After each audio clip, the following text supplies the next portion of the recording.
안식 후 첫날, 일찍이 아직 어두울 때에 막달라 마리아가 무덤에 와서 돌이 무덤에서 옮겨진 것을 보고 시몬 베드로와 예수께서 사랑하시던 그 다른 제자에게 달려가서 말하되, 사람들이 주님을 무덤에서 가져다가 어디 두었는지 우리가 알지 못하겠다. 베드로와 그 다른 제자가 나가서 무덤으로 갈새 둘이 같이 다름질하더니 그 다른 제자가 베드로보다 더 빨리 달려가서 먼저 무덤에 이르러 구부려 세마포 놓인 것을 보았으나 들어가지는 아니하였더니 시몬 베드로는 따라와서 무덤에 들어가 보니 세마포가 놓였고 또 머리를 쌌던 수건은 세마포와 함께 놓이지 않고 딴 곳에 쌌던 대로 놓여있더라. 그때에야 무덤에 먼저 갔던 그 다른 제자도 들어가 보고 믿더라. 그들은 성경에 그가 죽은 자 가운데서 다시 살아나야 하리라 하신 말씀을 아직 알지 못하더라. 이에 두 제자가 자기들의 집으로 돌아가니라. 마리아는 무덤 밖에 서서 울고 있더니 울면서 구부려 무덤 안을 들여다보니 흰옷 입은 두 천사가 예수의 시체니었던 곳에 하나는 머리편에 하나는 발편에 앉았더라. 여자여, 어찌하여 우느냐? 사람들이 내 주님을 옮겨다가 어디 두었는지 내가 알지 못함이다.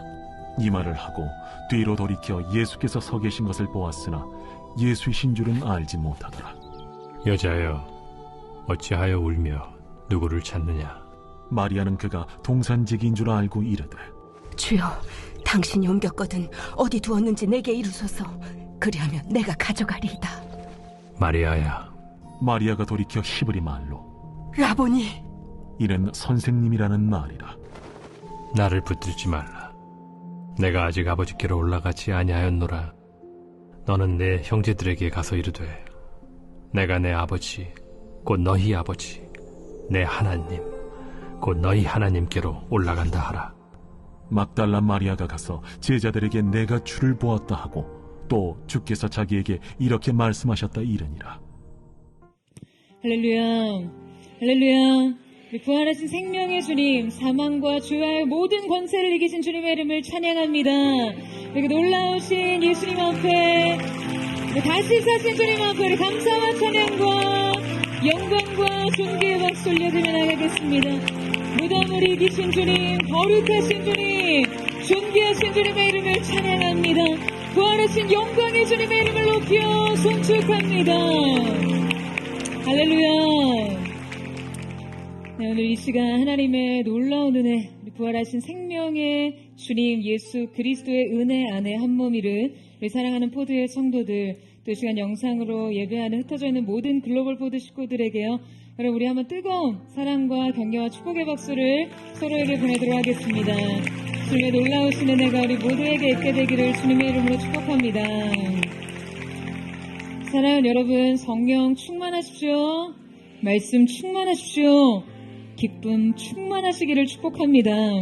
저는 오늘 이 예배가 우리의 삶의 새로운 문을 여는 예배가 될 줄로 믿습니다. 생명과 영광으로, 능력과 평안으로 소망과 기쁨의 문을 여시기를 축원합니다. 우리 옆에 사람에게 이렇게 한번 축복하며 인사했으면 좋겠는데요. 가장 좋은 것이 우리 앞에 남아 있습니다. 이렇게 한번 축복하시겠어요? 가장 좋은 것이 우리 앞에 남아 있습니다. 네, 그 놀라운 은혜의 세문, 소망의 세문이 열리는 귀한 은총이 있게 되기를 주님의 이름으로 축복합니다.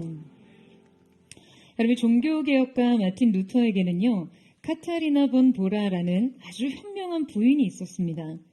그녀는 이 마틴 루터보다 16살이나 어린 수녀였었는데요.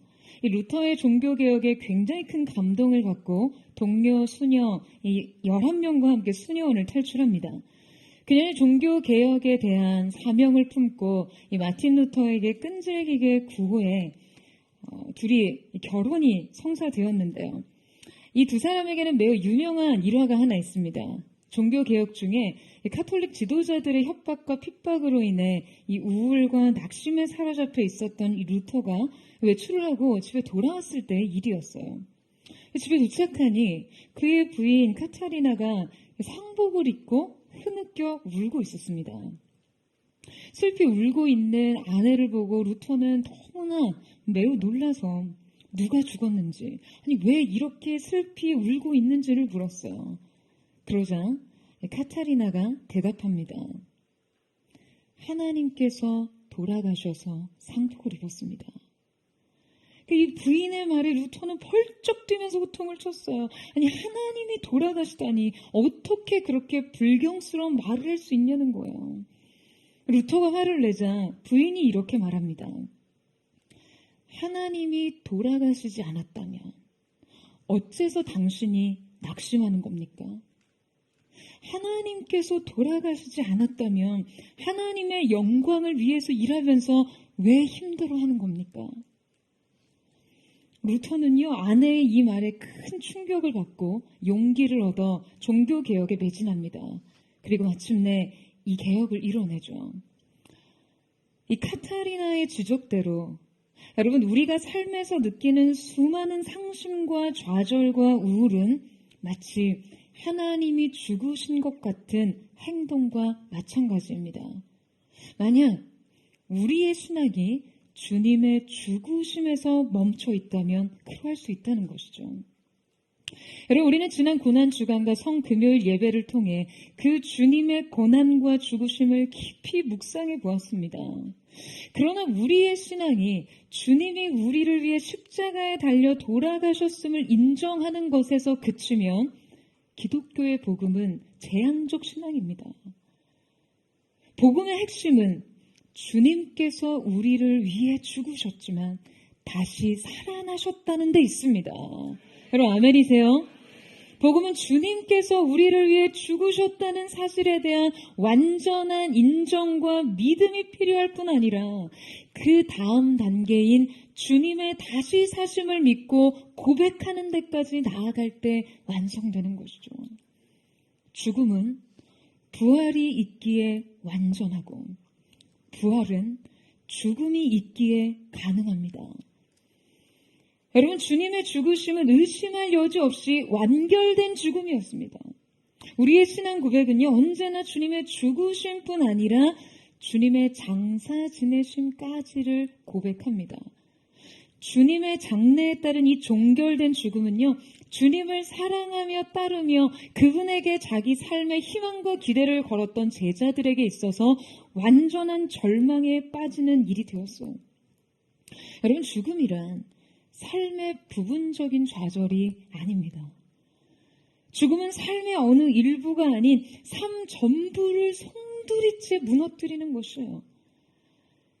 그분의 죽음은 그분을 사랑하던 사람들에겐 완전한 상실과 절망을 가져오기 충분했습니다. 하지만 바로 그때 성경은 이 완전한 죽음, 완전한 절망 끝에서 하나님의 완벽한 계획이 성취되었음을 증거하고 있습니다. 오늘 우리가 함께 살펴볼 말씀을 통해 부활의 증인들과 함께 이 여정을 영적으로 함께 통과하며 우리 역시 부활의 목격자로서 서기를 원하는데요. 이를 위해서 함께 부활 사건에 대한 치밀한 기록들을 토대로 이 장시의 정황들을 재구성하며 그 영광스러운 현장에 있었던 것들이 무엇이었는지를 살펴보고자 합니다. 이 증거들을 토대로 진정한 부활 신앙에 이르기를 원하는데요. 부활 신앙의 첫 시작은 아직 남아있었던 어둠입니다. 우리 함께 1절 말씀을 같이 읽도록 하겠습니다. 시작. 안식 후 첫날 일찍이 아직 어두울 때에 막달라 마리아가 무덤에 와서 돌이 무덤에서 옮겨진 것을 보고. 자, 때는 안식 후 첫날이었습니다. 예수님의 운명은 실제 금요일 오후 3시쯤 이루어졌습니다. 그런데 이 안식일이 되면 유대인들은 실제 어떤 것도 할 수가 없기 때문에 지금 안식일이 시작되는 오후 6시 전까지 예수님의 장례는 매우 급박하게 치러져야 했을 것으로 추측됩니다. 주님의 시신은 구약의 예언대로 요셉의 묘에 안치되었고 그 후 안식 후 첫날 일찍이 주님의 무덤에 막달라 마리아가 찾아왔다는 기록으로 오늘의 사건은 시작됩니다. 자, 그런데 바로 이때 시간적 정황이요, 요한에 의해 매우 의도적으로 기록되어 있어요. 그것은 그때가 바로 아직 어두울 때라는 것이죠. 다른 복음서에서도 명확히 이때가 아직 아침이 오기 전 새벽이다라고 기록되어 있지만 요한은 유독 이때를 아직 어둠이 남아 있었던 때임을 밝힙니다. 여러분, 주님의 부활은요, 아직 어두울 때 이미 완성되어 있었습니다. 모두가 잠든 사이, 모두의 침묵과 모두의 무관심 속에 고요하고 은밀하게 이루어졌어요. 획기적인 뉴스거리로 세상을 떠들썩하게 하는 그런 수많은 일들처럼 그렇게 요란스럽게 이루어지지 않았어요. 아직 어두울 때, 모든 것이 아직일 때, 빛이 아직 오지 않았고, 아직 어둠이 물러가지 않았고, 아직 죄악이 관영하던 그때에 주님의 부활은 완성됩니다. 마치 빛이 어둠에 비추되 어둠은 깨닫지 못하더라 라고 기록된 말씀처럼 그 주님의 부활은 고요하고 은밀하게 일어났고 완성됐지만 아직 세상은 이것을 알지 못했고 보지 못했고 깨닫지 못했습니다. 하지만 주님의 역사는 이미 일어난 것이죠. 사랑하는 여러분, 바로 이것이 주님의 일하심입니다. 하지만 주님의 역사는 이렇듯 이미와 그 아직 사이에 좁힐 수 없는 간극이 있습니다. 여러분, 우리의 삶 속에서도 이러한 일들은 자주 일어납니다. 주님께서 내 마음에 주신 평화, 주님의 말씀과 응답, 나의 영혼 깊이 깊이 이미 임했지만 현실은 아직 변하지 못했어요. 주님은 이미 우리를 위해 모든 것을 다 이루셨지만 우리는 이 생에서 아직 죽음과 질병과 고통과 아픔 가운데 절망하고 좌절하고 신음하며 삽니다. 오늘 말씀 전에 함께 본 영상에서도 이 삶이란 부정할 수 없이 희노애락 모두를 품고 있습니다. 주님이 이미 이루신 승리에도 불구하고 여러분, 우리의 삶은요, 수많은 눈물과 고통과 장애와 질병을 끌어안고 죽음의 종착지를 향해 가고 있어요. 때로 아직 이루어지지 않는 일들로 인해 우리는 이미 일어난 일들로부터 점점 멀어지곤 하죠.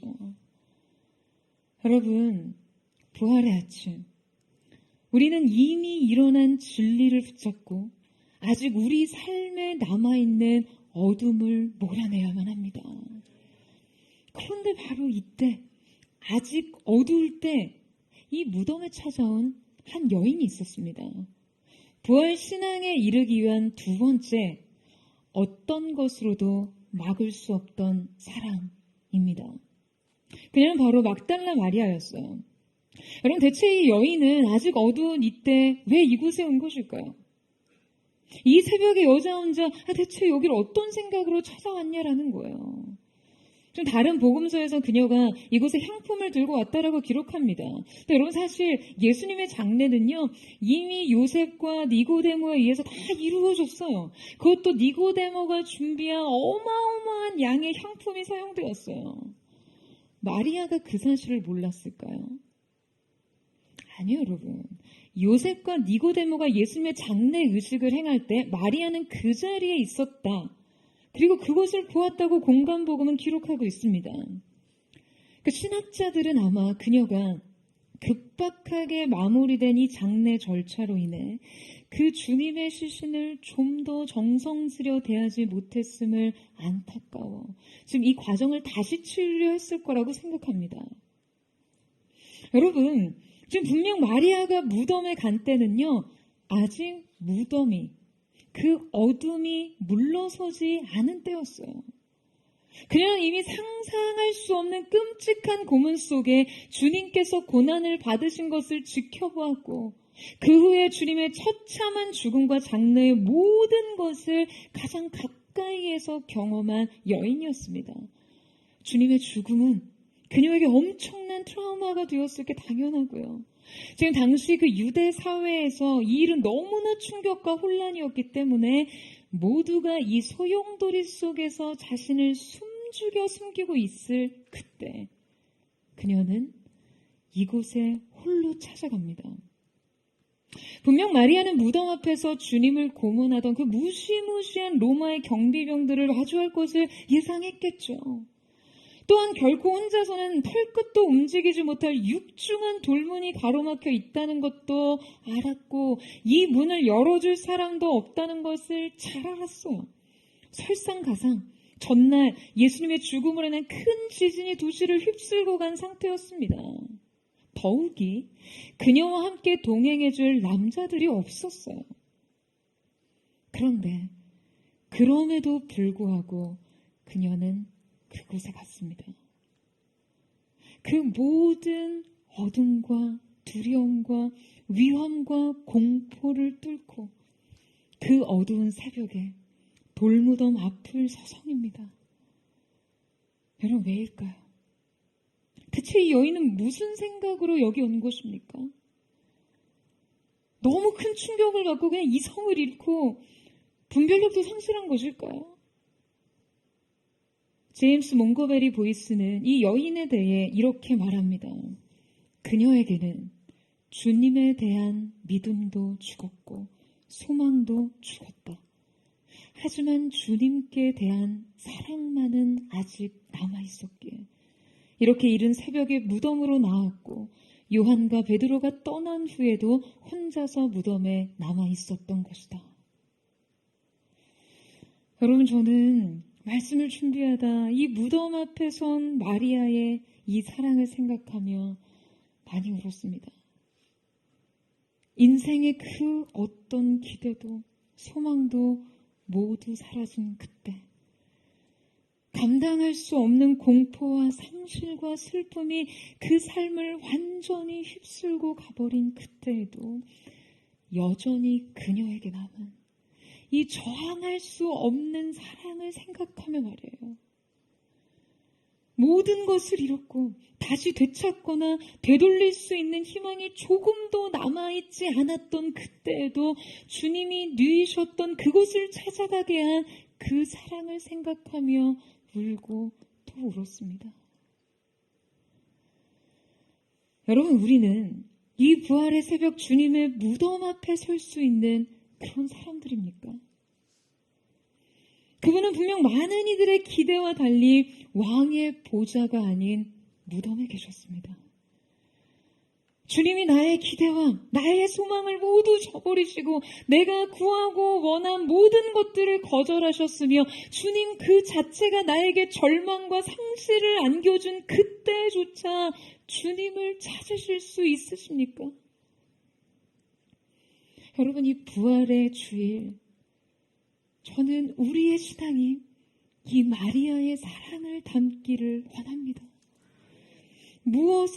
무언가를 바래서가 아니라, 무언가를 얻고자 원해서가 아니라 그저 주님 곁에 거하고자 했던 그 마음. 어둠을 헤치고 무덤 앞에 선 그 사람. 아무것도 되찾을 수 없고 아무것도 기대할 수 없던 그 무덤이 목적지가 되던 그 사랑. 여러분, 이 부활의 주일, 저는 그 사랑이 우리의 영혼을 가득 채우게 되기를 주님의 이름으로 축원합니다. 주님으로부터 받을 수 있는 은혜와 축복이 없다 할지라도 주님 앞에 더 이상 기대할 수 없는 삶의 절망의 끝에 거한다 할지라도 그저 주님 곁에 거하고자 하는 목마른 그 사랑, 배고픈 사랑이 우리의 사랑이 되기를 축원합니다. 여러분, 그런데 바로 이때 그녀가 발견한 것은요, 뜻밖의 것이었습니다. 부활 신앙에 이르기 위한 세 번째 증거는 열린 돌문입니다. 그녀가 예수님의 무덤에 도착하자 즉시 보았던 것은 다름 아니라 바로 열린 돌무덤이었어요. 사복음서는 모두 이 부활의 장면을 이 열린 돌문에서부터 시작합니다.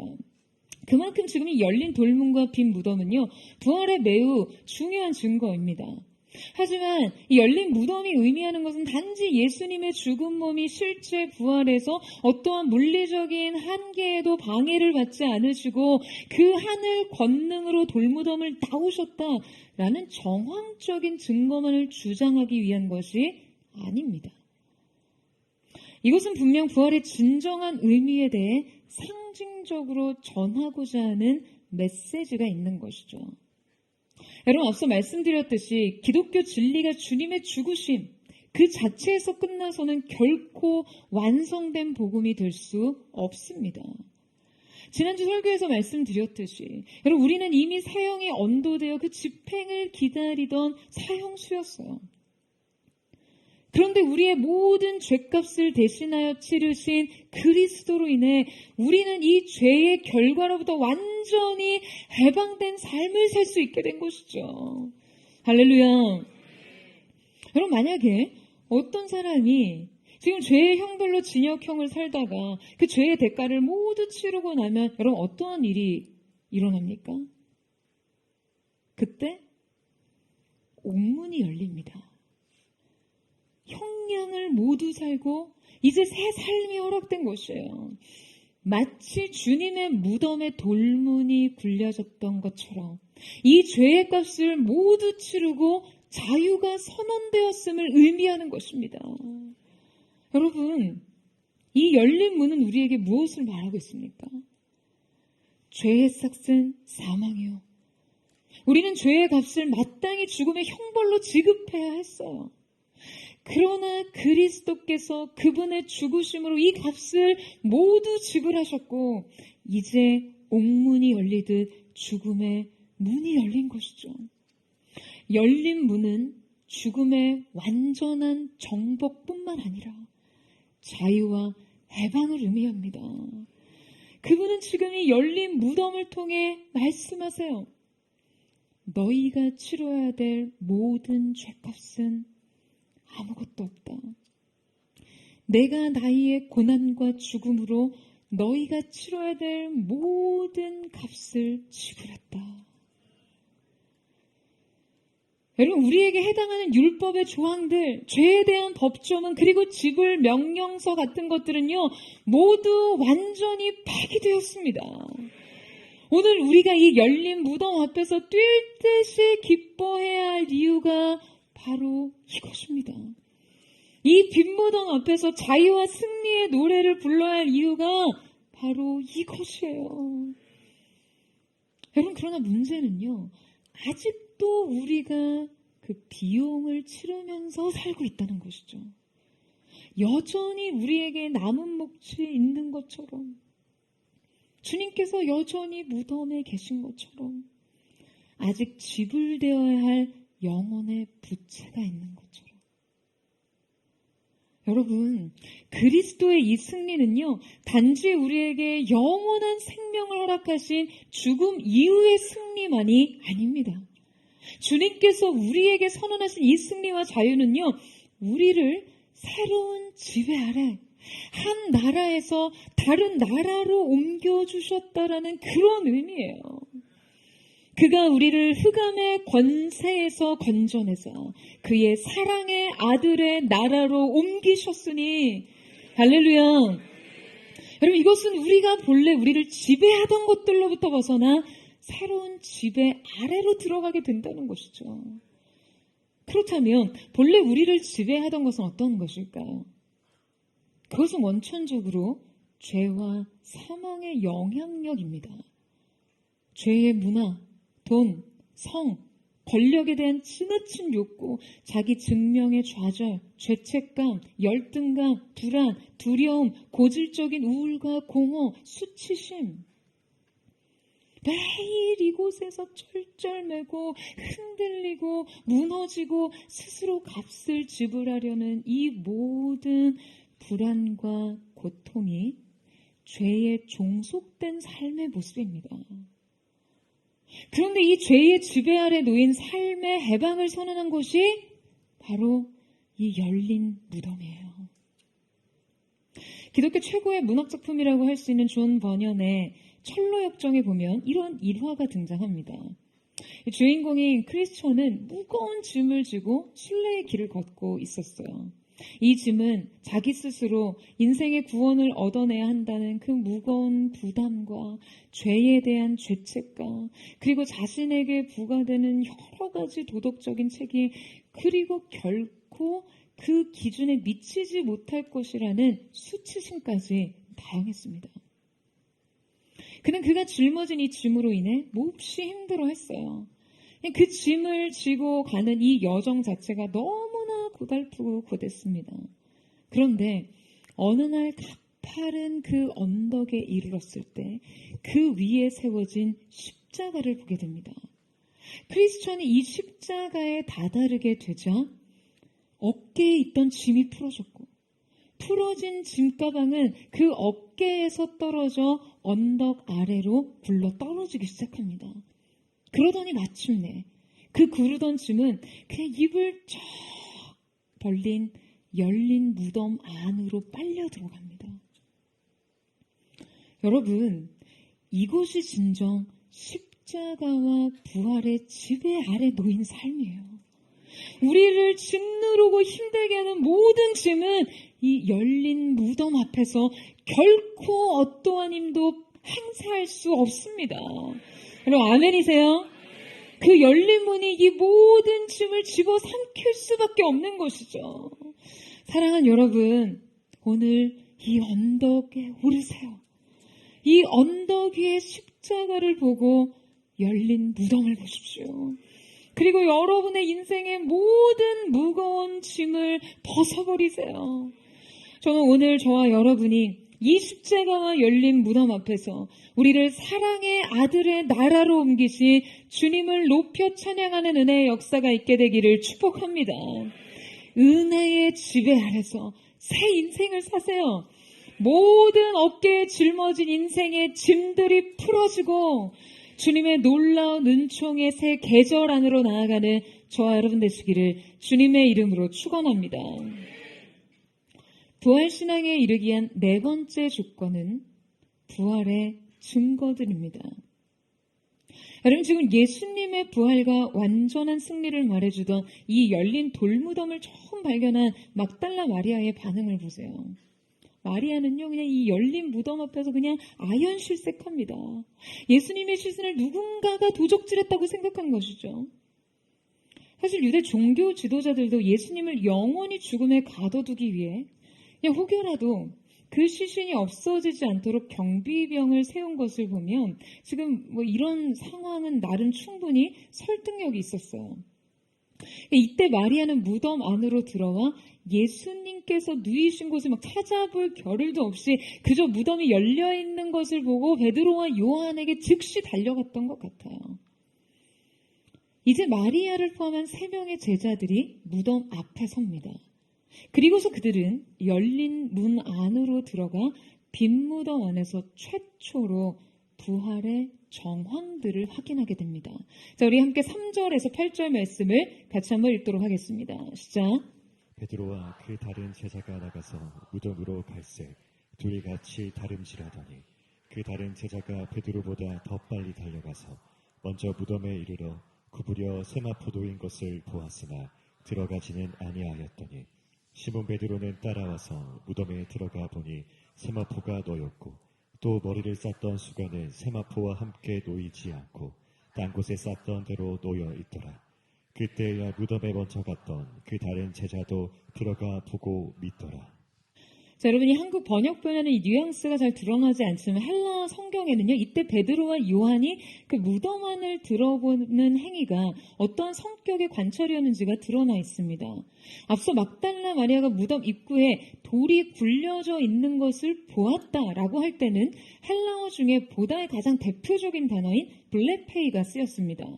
자, 그러나 요한과 베드로가 무덤 안에 들어가 관찰하던 행위를 표현할 때 보다는요, 페어레오라는 추론하다, 숙고하다, 이론을 세우다라는 뜻의 동사를 사용합니다. 그러니까 말하자면 지금 그들이 이것들을 볼 때 그들의 이성적인 추리력과 추론 능력과 관찰력이 발동했다는 것이죠. 과학자나 탐정이 잠정적인 가설을 뒷받침할 현상들을 설명할 때 주로 이 동사가 쓰이게 됩니다. 자, 그렇다면 그들이 본 것은 여러분 무엇이었습니까? 지금 저자 요한이 이 글을 쓸 때 매우 상세하고 치밀하게 이 과정을 묘사하는 것은 지금 이 경험의 사실성을 강조하기 위함인 것인데요. 그들은 이곳에서 마치 승리의 전리품처럼 주님의 죽음을 정복하신 그 흔적들을 발견합니다. 이때 결정적으로 빈 무덤에 놓인 세마포를 보고 요한은 이 정황을 토대로 자신이 예수님의 부활을 믿었다라고 표현합니다. 7절에 묘사된 수위의 상태가 시신에 단단히 감겨져 있던 나선형의 모습 그대로였다는 거죠. 존 스토트는 지금 이것이 나비가 벗어버리고 나온 누에고치와 같은 모습이라고 설명합니다. 여러분, 요한은요 이렇게 생각했을 거예요.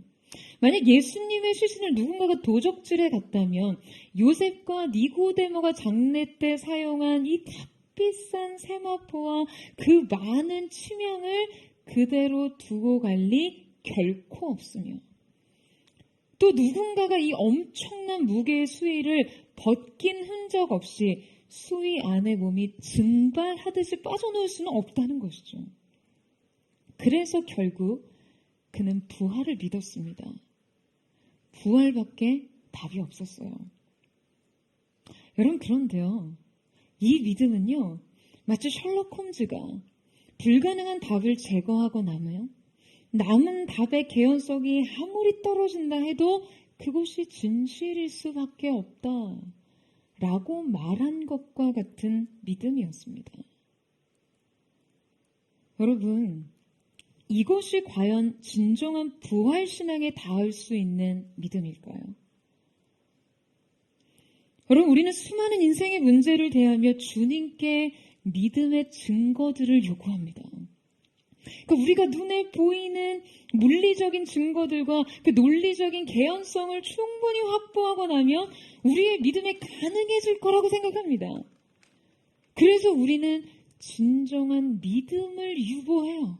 아직 뭔가가 부족하다는 거죠. 나의 믿음 없음을 이 근거 부족의 이유로 뒷받침합니다.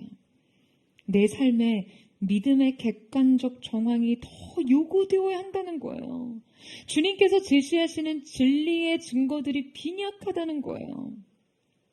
여러분, 우리는 이럴 때 가장 확실한 증거들을 기대하지만 이것은 정작 가장 불확실한 믿음을 만들어냅니다. 여러분, 아니에요. 부활신앙과 믿음은요, 눈에 보이는 물증을 따라 성립되는 것이 아닙니다. 탐정의 가설 입증과 추리 능력 같은 사고로 이루어지는 것이 아니라는 거예요. 그렇다면 부활신앙은 어떻게 얻을 수 있는 것일까요? 부활신앙에 이르기 위한 5번째, 생각의 범주를 넘어서는 믿음입니다. 여러분, 분명 지금 요한은 앞서 예수님께서 부활하셨다는 정황적인 증거들을 토대로 부활을 믿게 되었다라고 고백하죠. 여러분, 그들은 분명 이 증거들을 보았고 사고했고 믿었지만 이 믿음은 그들의 영혼을 사로잡는 데까지는 충분하지 못했습니다. 자, 함께 9절에서 11절 말씀을 같이 한번 읽도록 하겠습니다. 시작. 그들은 성경에 그가 죽은 자 가운데서 다시 살아나야 하리라 하신 말씀을 아직 알지 못하더라. 이에 두 제자가 자기들의 집으로 돌아가니라. 마리아는 무덤 밖에 서서 울고 있더니 울면서 구부려 무덤 안을 들여다보니.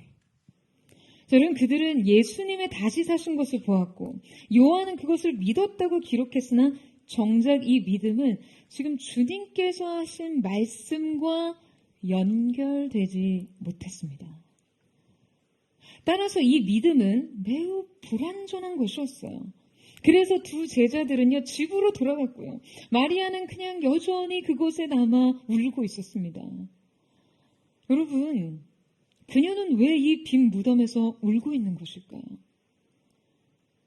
바로 주님을 잃어버린 채 자기 자리로 돌아갈 수 없던 사랑 때문이었죠.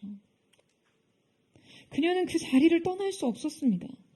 자기의 삶으로 되돌아갈 수 없었어요. 마리아는 주님의 죽으심 이후 또 한 번의 좌절과 또 한 번의 상실을 안겨주던 이 빈 무덤에 여전히 남아있습니다.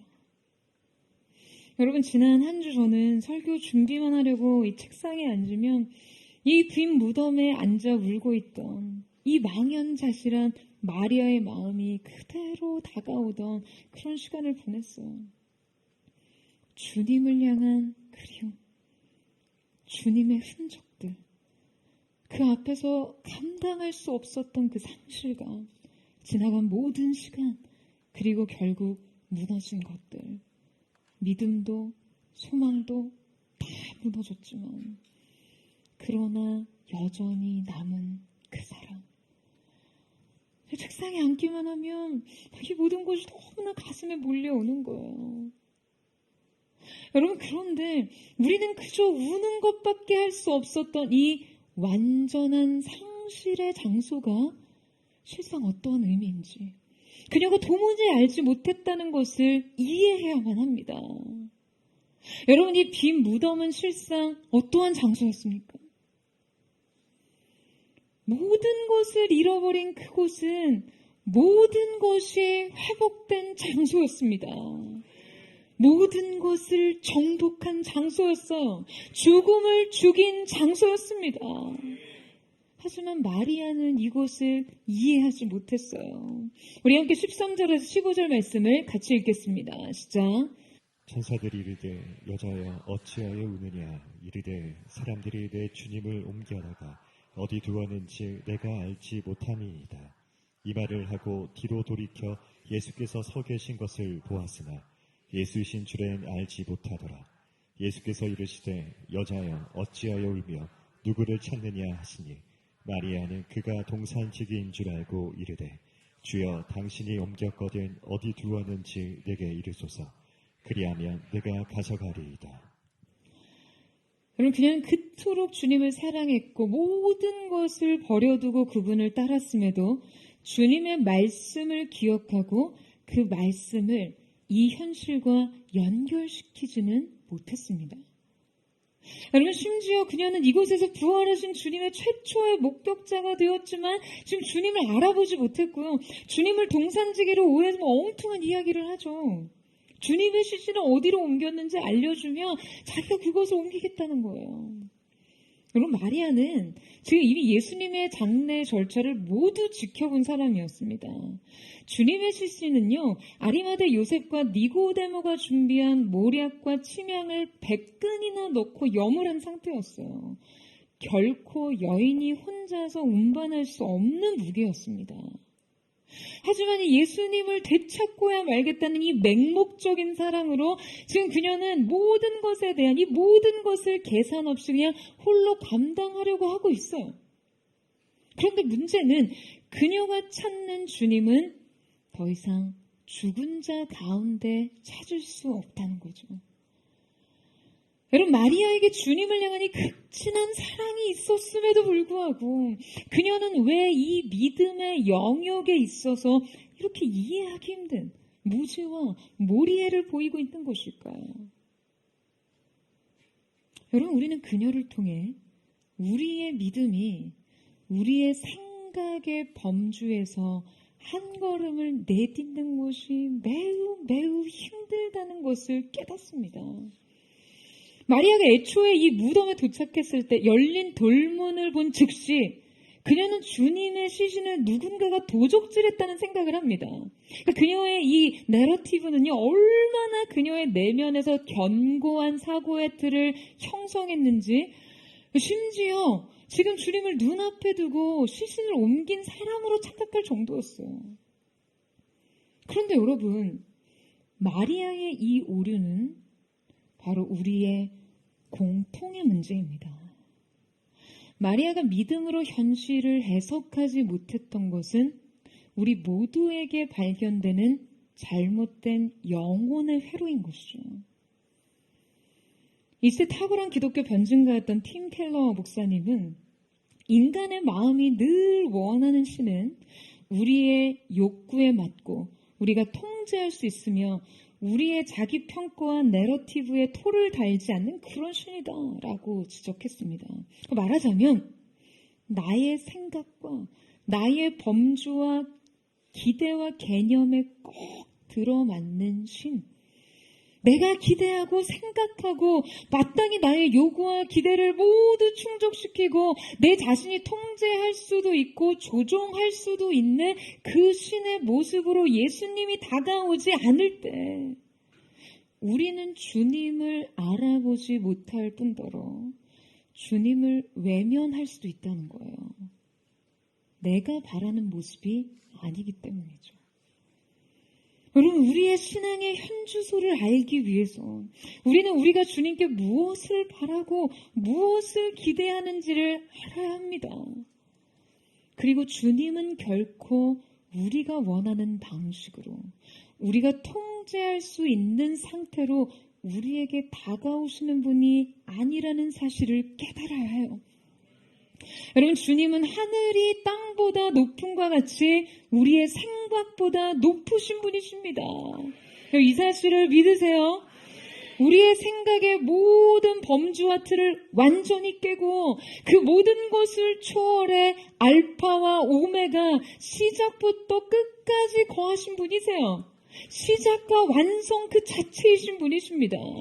저는 오늘 이 예배를 통해 우리가 그분의 그 절대적 존재와 주권과 왕권을 인정할 수 있기를 예수님의 이름으로 축원합니다. 여러분, 그런데 주님께서는 마리아의 이 믿음의 오류를 정확하게 지적하십니다.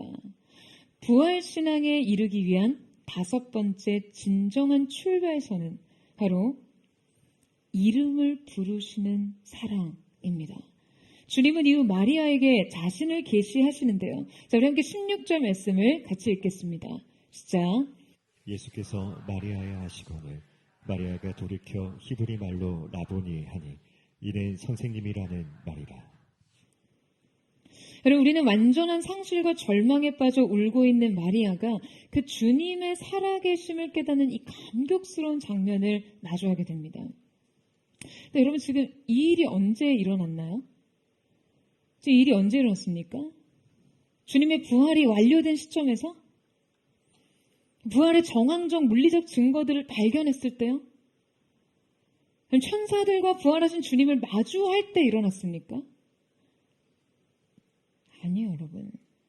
이 일은 주님께서 마리아야 하고 그녀의 이름을 부르실 때 일어났습니다.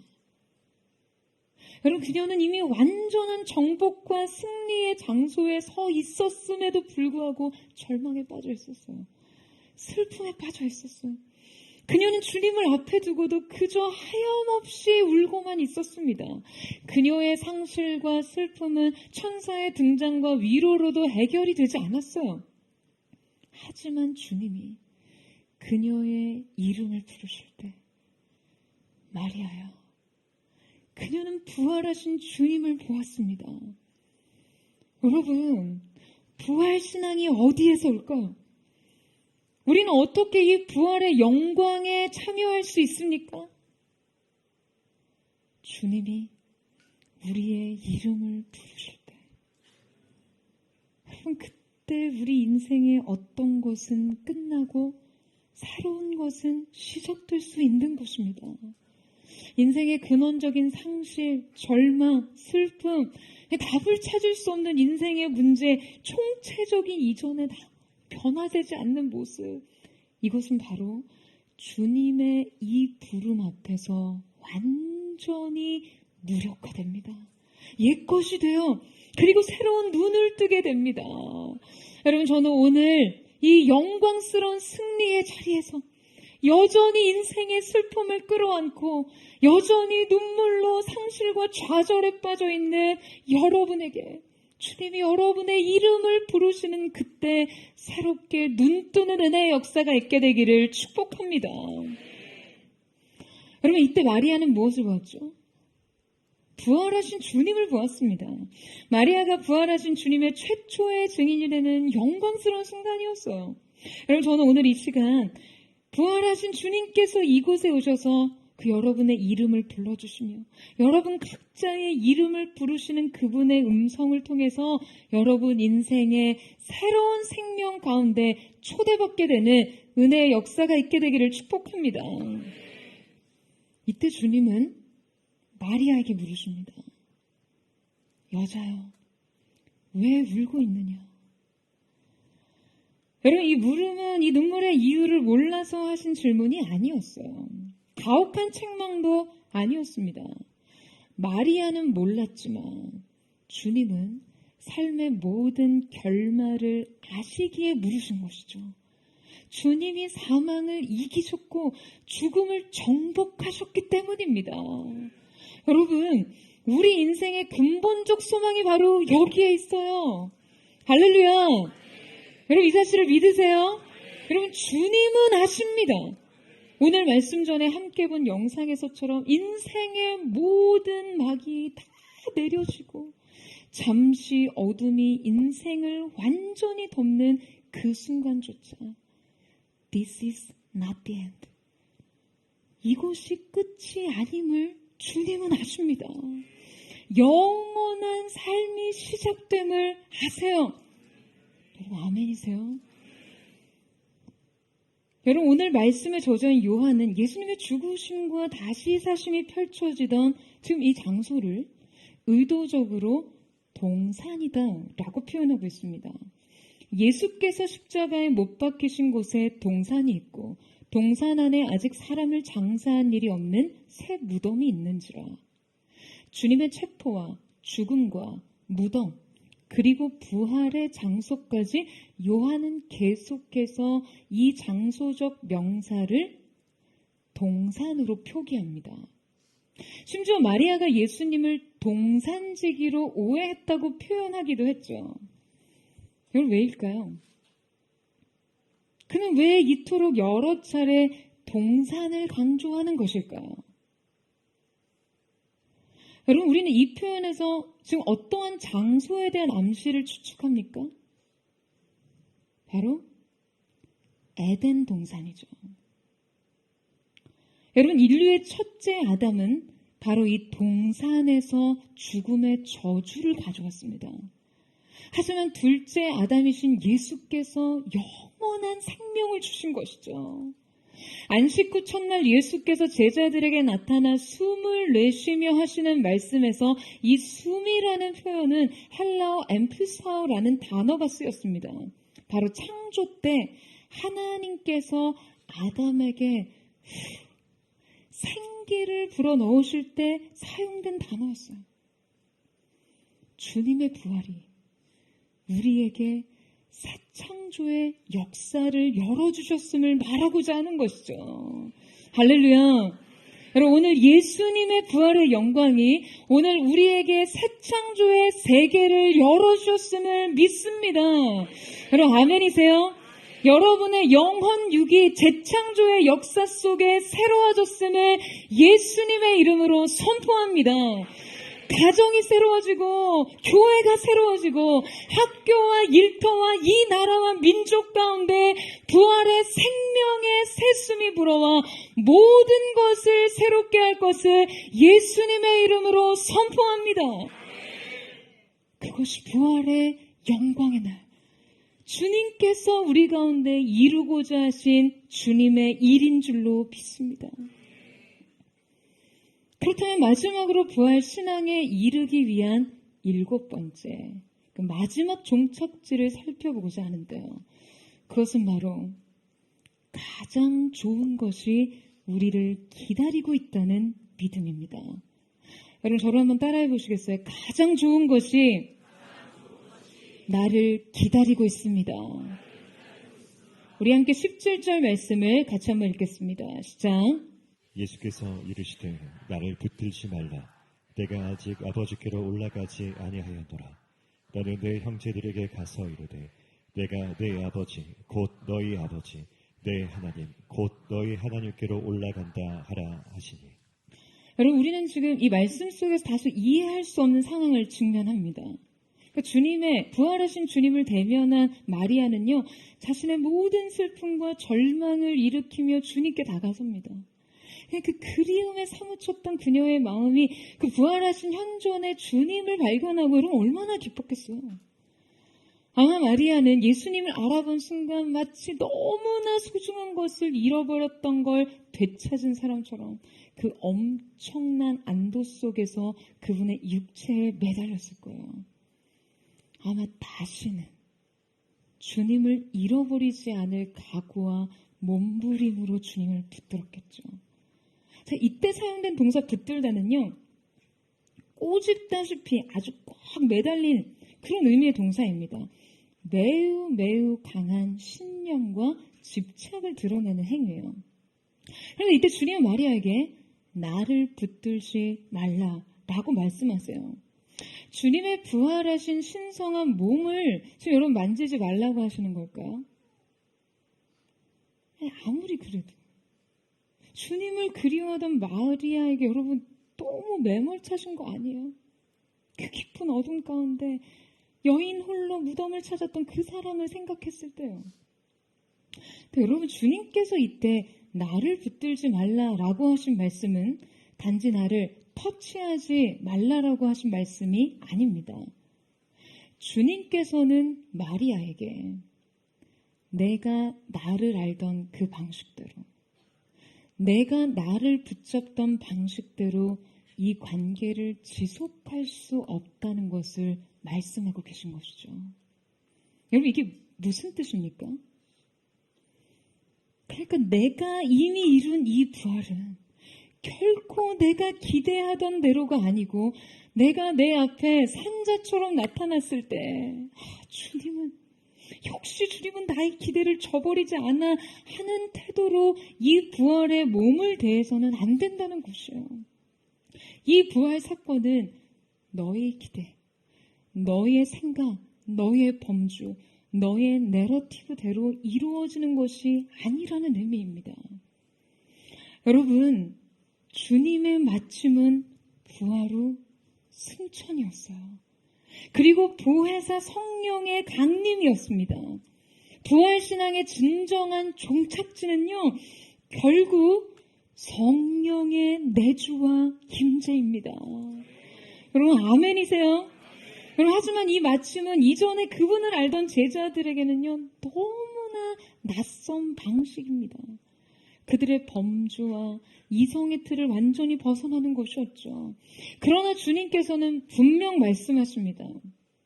바로 이것이 내가 너희 곁에 함께 있는 것보다 훨씬 더 낫다는 거예요. 그러니까 우리가 지금 성령과 누리는 교제와 관계가 지금 마리아가 실제 예수님을 보고 듣고 만지고 그분의 현존을 물리적으로 누리던 그 어떤 관계의 방식보다도 훨씬 더 나은 일이라는 것이죠. 여러분, 우리가 누리는 이 특권을 이제 이해하시겠어요? 오늘 우리에게 부으시는 성령의 강력한 임재가 주님을 보고도 보지 못하고 듣고도 깨닫지 못하던 그 시대 제자들의 상과는 비할 수 없는 축복이라는 거예요. 여러분, 다시 한번 묻겠습니다. 과연 우리는 어떻게 부활 신앙에 이를 수 있습니까? 우리의 마지막 답은 이렇게 적어 내려갈 수밖에 없습니다. 성령의 임재.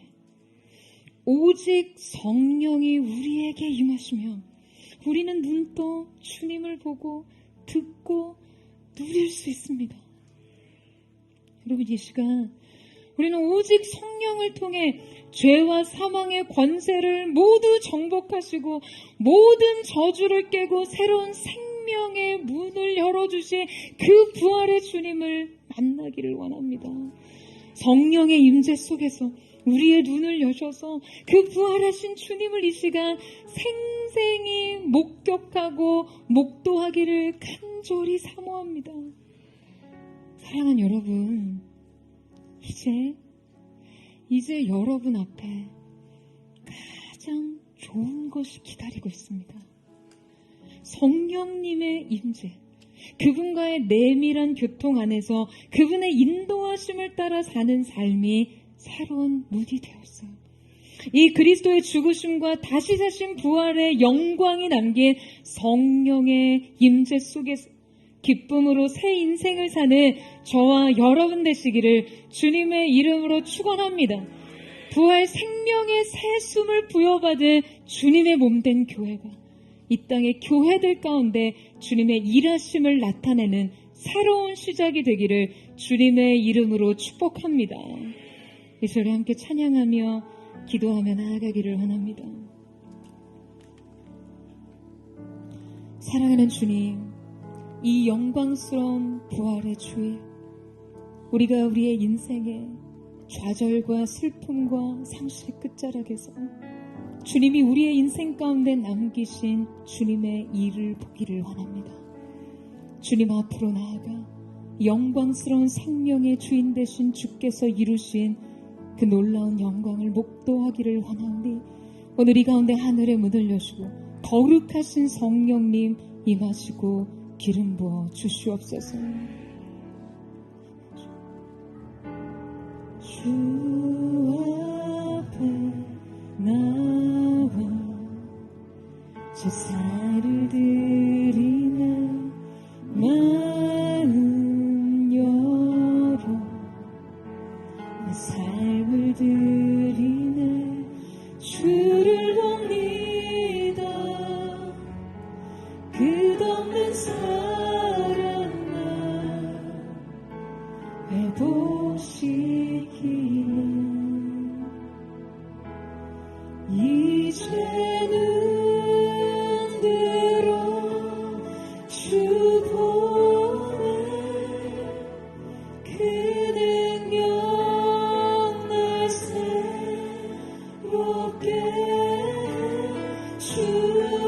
주님의 사랑 날 맞이시리 내 모든 두려움 사라지네 폭풍 속에도 주 붙들고 믿음으로 주와 권해 갈보리 언덕 넘어 그여 주 안에 온전케 되리. 주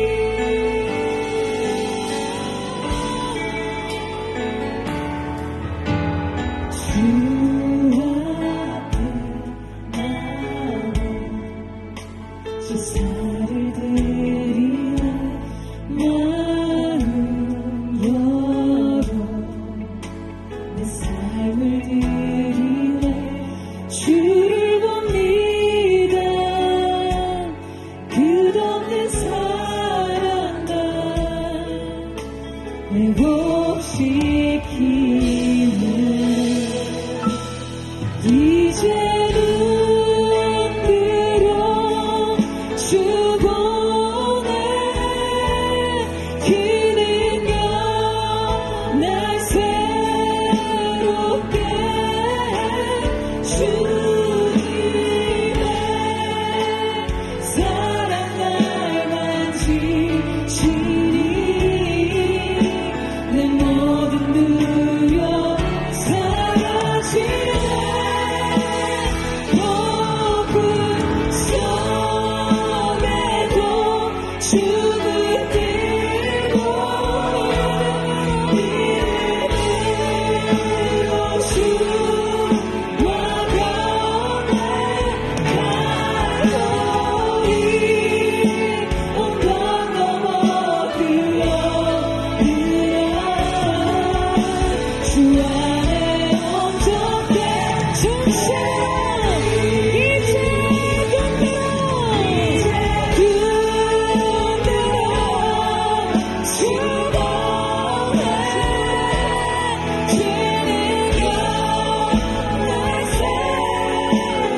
젊음을 대하신 우리의 신경과 주님을 바라봅니다. 속에도 주를 들고 믿음으로 주와 걷는 갈보리 언덕 넘어 그 어느 날 주 안에 온전해 두 손 높이 들고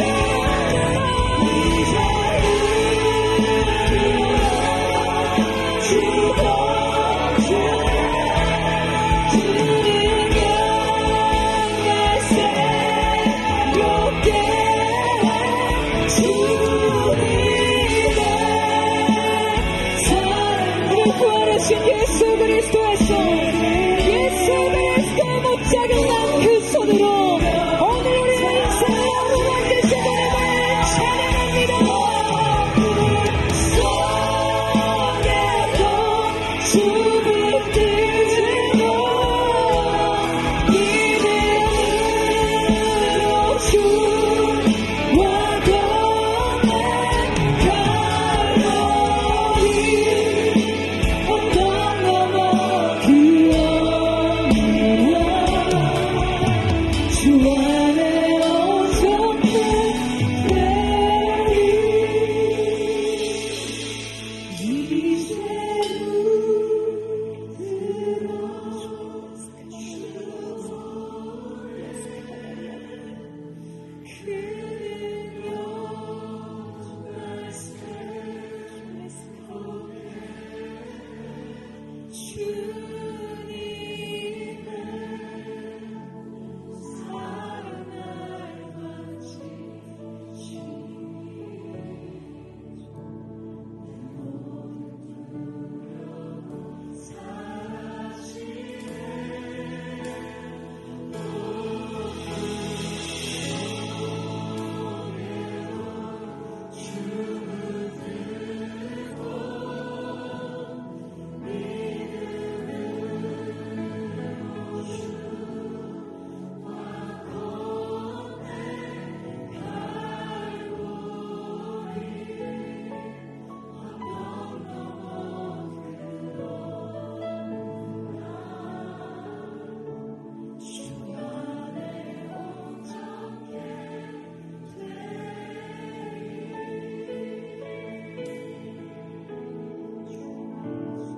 여인이여 어찌하고 울고 있느냐 말씀하신 주님의 질문처럼 사랑하는 주님, 이 놀라운 승리의 장소에서 여전히 좌절과 슬픔과 낙심에 드리워진 그 눈물로 주님 앞에 있는 자들이 있습니다. 여러분의 인생의 한복판 여전히 계속되는 좌절과 낙심과 슬픔 가운데 오늘 생명의 부활하신 주님이 이곳에 있음에도 불구하고 여러분 왜 울고 계시나요?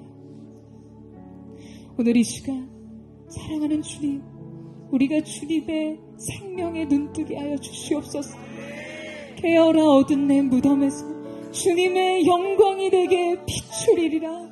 거룩하신 주님, 부활하신 주님, 무덤을 이기신 주 예수 그리스도의 능력으로 주님께서 거룩한 빛으로 우리 가운데 임하셔서 우리의 삶을 향해서도 주님 말씀하십니다.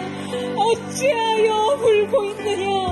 깨어라 어두운 내 무덤에서 주님의 영광이 비추시리라. 주님의 영광이 내게 비추시리로다. 오늘 그 영광이 빛되신 주님, 우리의 인생 절벽 끝, 인생의 모든 슬픔 가운데 찾아오셔서 주님을 계시하시고 거룩하신 부활의 영광의 생명의 동참함으로 우리의 인생의 무덤을 열고 옥문을 열고 주님과 함께 일어나게 하여 주시옵소서. 깨어나는 내 무덤에서 주님의 영광이 비추시리라. 우리 전심으로 주의 음악을 기뻐 우리 역시 동성으로 기도합니다. 주여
자녀들의 밝은 빛 은혜와 긍휼을 베푸시는 주 은혜와 긍휼을 베푸시는 주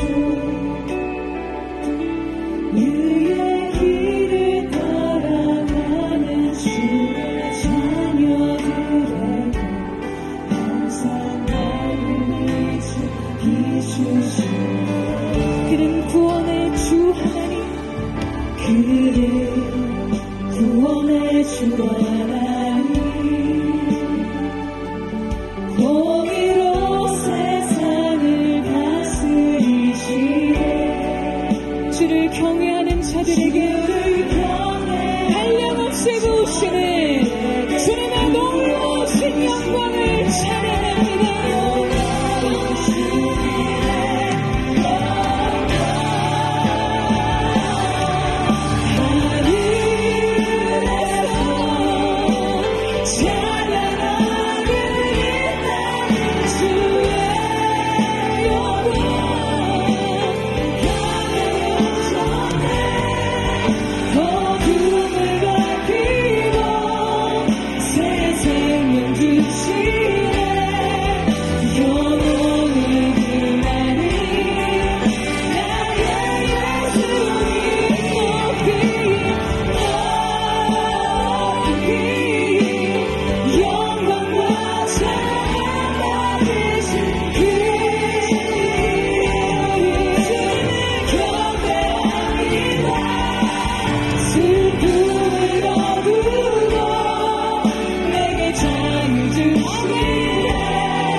어둠을 걷어가지 않았지만 이미 주께서 우리의 삶 속에 다 이루었다 하심으로 모든 것을 이루셨는 줄로 믿습니다. 주님이 믿음으로 이기겠습니다. 이 믿음으로 인생의 어두움을 압도하는 그 한 걸음을 내딛겠습니다. 사랑하는 주님, 부활의 이날 우리가 비록 주님 앞에 슬픔과 상실로 울었지만 이제 더 이상 주님께 아무것도 기대할 수 없이 그 어떤 것도 기대할 수 없이 그렇게 그 닫힌 무덤이라도 내 인생 주님으로부터 얻을 수 있는 유익과 은혜와 축복은 없을지라도 그저 내 믿음과 소망은 죽었으나 여전히 부인할 수 없는, 저항할 수 없는 이 사랑 때문에, 주님을 향한 이 배고픈 사랑 때문에, 주님 앞에서 언제나 부족을 느끼는 이 사랑 때문에 내 인생 언제나 주님 곁에 있기를 원합니다. 어둠을 뚫고서라도, 인생의 절망과 깊은 수렁 끝에 거할지라도, 내 영혼 새벽 날개치며 바다 끝에 거할지라도 주님을 더욱 사랑하기를 원해요. 주님 더 사랑하기를 원합니다. 내 인생 내가 받은 주님의 사랑으로 너무나 충분합니다. 주님, 이제 더욱 사랑, 주님을 더욱 사랑한다고 고백하기를 원합니다. 우리 인생의 마지막 호흡이 닿는 그 순간에도, 그 호흡을 내쉬는 순간 주님을 더욱 사랑하리라, 그 고백을 드리는 하나님의 사람이 되게 하여 주시옵소서. 주님, 주님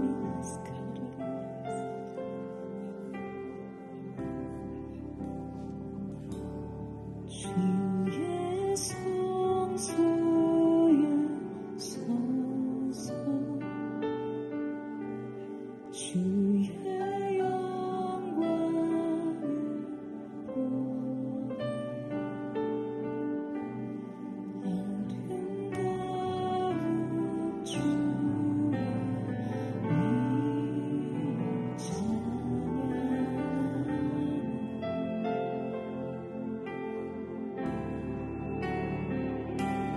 주의 임재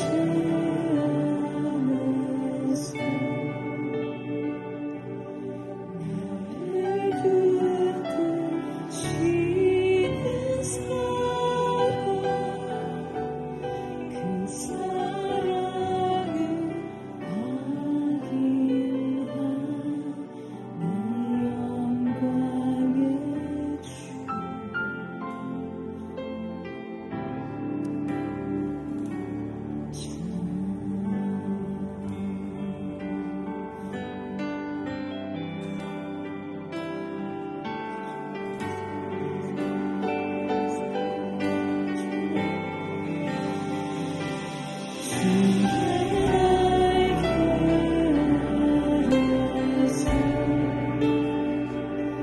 주의 선하신 고백 부드러운 주의 음성 나를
함께 고백합시다.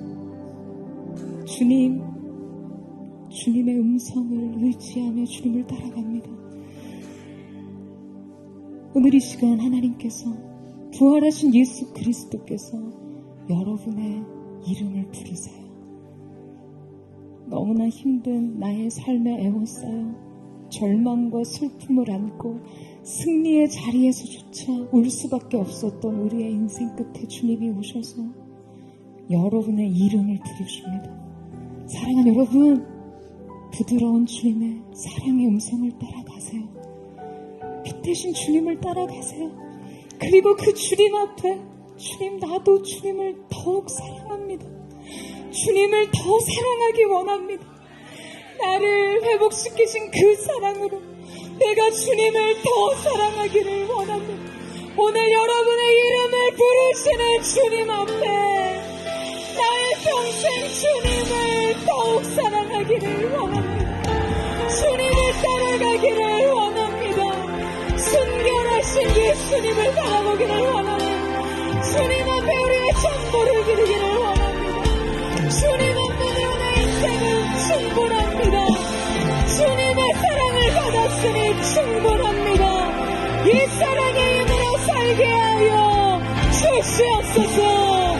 전심으로 주의 안목을 듣고 동성으로 기도합니다. 주여,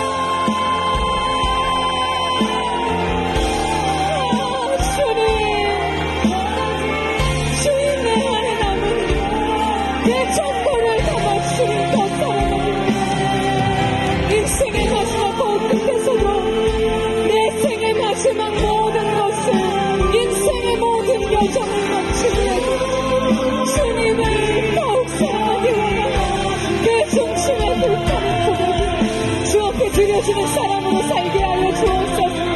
주님을 더 사랑하는 영혼, 예배자, 주님이 먹는 교회가 되게 하여 주옵소서. 오직 주님을 향한 부족한 사랑이 없는 모든 것을 다 드렸음에도 불구하고 다시 한번 주님의 그 무덤을 찾을 수밖에 없었던 마리아의 사랑이 부활의 주인 오늘 우리의 사랑이 될 수 있도록 역사하여 주시옵소서. 주님,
사랑하는 주님, 주님이 우리의 존재의 이름을 부르실 때 우리는 새로운 사실에 눈 떴습니다. 우리에게 더 좋은 곳이 남아있다는 것을요. 주님, 오늘 이 가운데 부활의 이 영광스러운 주님의 날, 사랑하는 주의 백성들과 주님의 몸된 교회 위에 새로운 성령의 숨을 불어넣어 주시옵소서. 부활 영광의 재창조의 역사가 나타나게 하여 주시옵소서. 오늘 이 시간 모든 하나님의 사람들, 거대의 성도들 가운데 거룩하신 주님의 재창조의 역사가 있을지어다. 에덴의 영광과 친교의 기쁨이 회복되게 하여 주시고, 주님과 함께 거니는 삶의 영광을 보게 하여 주시옵소서. 각 사람마다 교회와 모든 가정과 이나와 민족 가운데 부활 영광의 새 손을 불어 재창조의 역사가 있게 하여 주시옵소서. 성령님 임하소서. 주여, 사랑하는 기도합니다. 주여,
재창조의 역사가 되게 하여 주시옵소서. 할렐루야.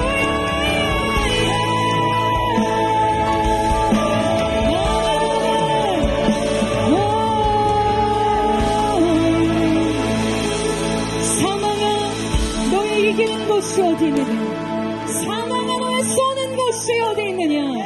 우리를 위해 이기신 존귀하신 주 예수 그리스도로 말미암아 이기었음을 선포합니다. 어둠과 사망은 물러가고 생명과 소망과 평안이 압도하는 사랑을 허락하여 주시옵소서.